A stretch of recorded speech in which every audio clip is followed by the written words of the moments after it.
ሰላም ጤና ይስጥልኝ ውድ የቻናሌ ተከታታዮች፣ በዛሬው ቪዲዮ ላይ በኢትዮጵያ ጋዜጠኝነት እንዲሁም የሚዲያ ሽፋን ላይ የራሳቸውን ተጽዕኖ ያሳደሩ የቅርብ ጊዜያት አራቱን የመንግስት አገዛዞች እናያለን። አብራችሁን ቆዩ።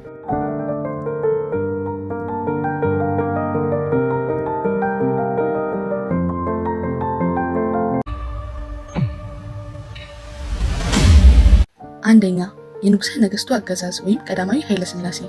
ይህ አገዛዝ በ20ኛው ክፍለ ዘመን ማለትም ከ1930 እስከ 1974 የቆየ ነው። በዚህ ዘመን የጋዜጠኝነት ገጽታ መገናኛ ብዙሃን በአብዛኛው በመንግስት ቁጥጥር ስር የነበሩ ሲሆን ንጉሠ ነገሥቱንና የሀገር ልማትን በማስተዋወቅ ላይ ያተኮሩ ነበር። የሚዲያ ሽፋኑ ዋና የሚያተኩርባቸው ባህሪያት ነበሩት። ለምሳሌ የመንግስት ሞኖፖል ወይም ብቸኛ ባለቤትነት አንዱ ነው።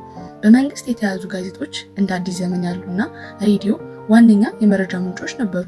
እነዚህም የመገናኛ ብዙሃን ዋነኛ ዓላማቸው ያደረጉት ለፕሮፓጋንዳ መረጃ ለማሰራጨት እና ለትምህርት ወይም የልማት ጋዜጠኝነት በንጉሠ ነገሥቱ ትኩረት መሳሪያ ነበሩ። ሆኖም ግን ስለ መገናኛ ብዙሃን ነፃነት ሲነሳ ምንም አይነት ነፃና ወሳኝ ፕሬስ በትክክል እንዳያብብ አድርጓል። ጥቂት የነበሩት ቀደምት የግል ህትመቶችም ጊዜያዊና እድሜ የሌላቸው ነበሩ።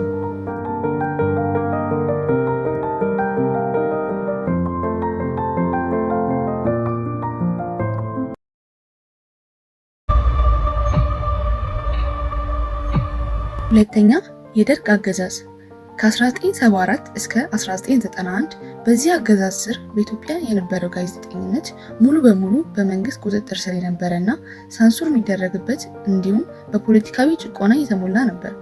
ሚዲያው በዋነኝነት የገዢው ወታደራዊ አገዛዝ ማለትም የጊዜያዊ ወታደራዊ አስተዳደር ደርግ የፕሮፓጋንዳ መሳሪያ ነበር።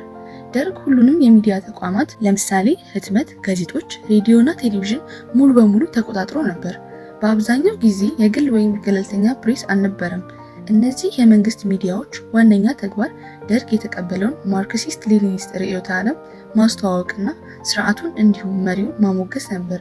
የሚዲያው ይዘትም በዋነኝነት መንግስት የሚከተላቸውን ፖሊሲዎች እንደ ሀገር ማፍራት እና የመንግስት የመሬት ይዞታ ማሻሻል ማራመድ ላይ ያተኩር ነበር።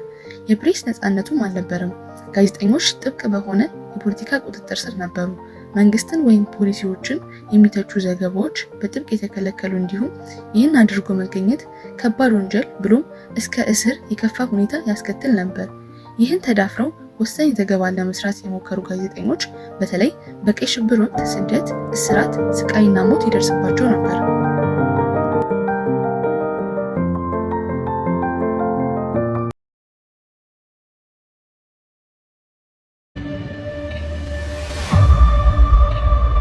ሶስተኛ፣ የኢህአዴግ አገዛዝ።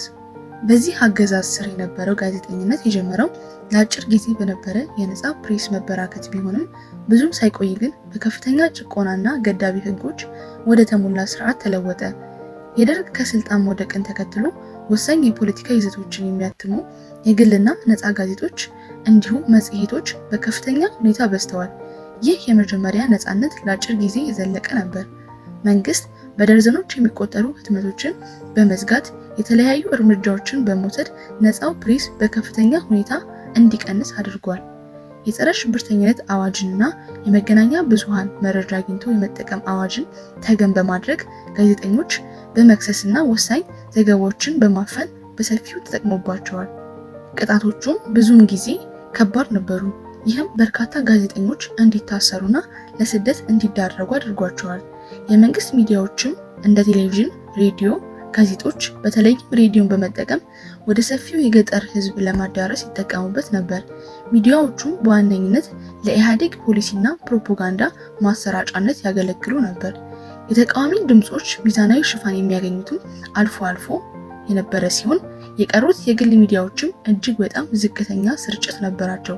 አብዛኛው በአዲስ አበባ ከተማ ብቻ የተገደቡ ነበሩ።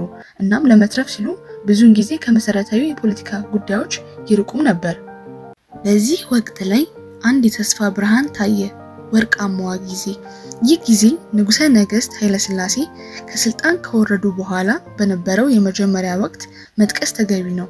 በዚህ ወቅት የነበረው ሳንሱር በመጠኑ በመላላቱ እና ሚዲያ ውስጥ ሀገራዊ ጉዳዮች ላይ እንደ ዲሞክራሲና የመሬት ይዞታ ማሻሻል ባሉ ጉዳዮች ላይ ክፍት ውይይት ነበር። ሆኖም ግን ተስፋ ሰጪ ጊዜ ደርግ ስልጣኑን ሲያጠናክርና አምባገነናዊ ርዕዮተ ዓለም ስልጣኑን ሲቀበል በፍጥነት አክትሟል።